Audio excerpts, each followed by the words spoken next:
লোৱা কবিতাটিৰ শিৰোনাম বিষ্ণু ৰাভা এতিয়া কিমান ৰাতি। কবি বীৰেন্দ্ৰ কুমাৰ ভট্টাচাৰ্য।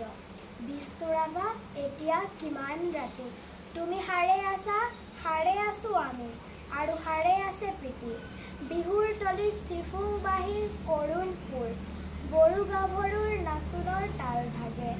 জনতাৰ চকুৰ পানীৰে ভোৰ, মাজনিশা কোনে ৰাজ আলিয়েদি আক্ষেপ কৰি যায়। বিষ্ণু ৰাভা নাই, নিজান চেলত তুমি সাৰে আছা, সাৰে আছে কোৰ ইটাৰ দেৱাল।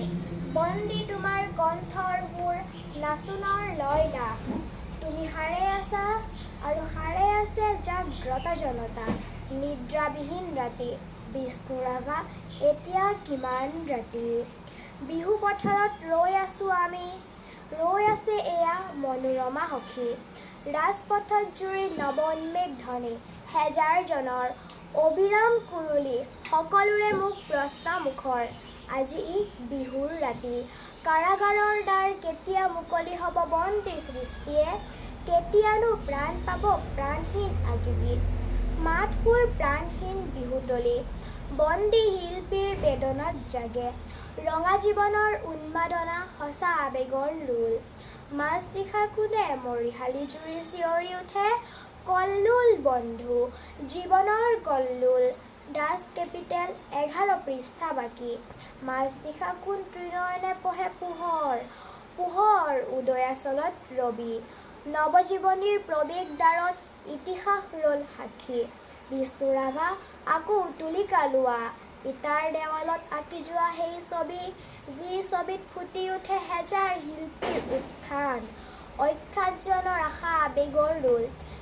ইটাৰ দেৱালত জিলিকি উঠিছে দাস কেপিটেলৰ সপোন। শেষ নিশা কোনে ৰাজপথেদি ৰিঙিয়াই কৈ যায়, অখ্যাতজনৰ বোল লাগি হ'ল হেঙুল হাইতাল ৰঙা। তুমি সাৰে আছা, আৰু সাৰে আছে তোমাৰ তুলিকা জীৱনৰ চিৰসখী। তুমি য'ত আছা সৰু কাৰাগাৰ থিয় একোখনি ইটাৰ দেৱাল, আমি য'ত আছো বৰপোতা শাল। শতনাশ পাশে বন্ধা তোমাৰে আমাৰে বিহু, সন্মিলন হ'বলৈ বেলি নাই। হিয়া হালধিৰে দেহ মন ধুই আমি গোট খাম নৱজীৱনৰ পুৱা। বিষ্ণু ৰাভা সৌৱা ঘূৰণীয়া বেলি, ৰঙা মুখ ফুটে সঁচা আবেগত মুক্তিৰ কঁপনি।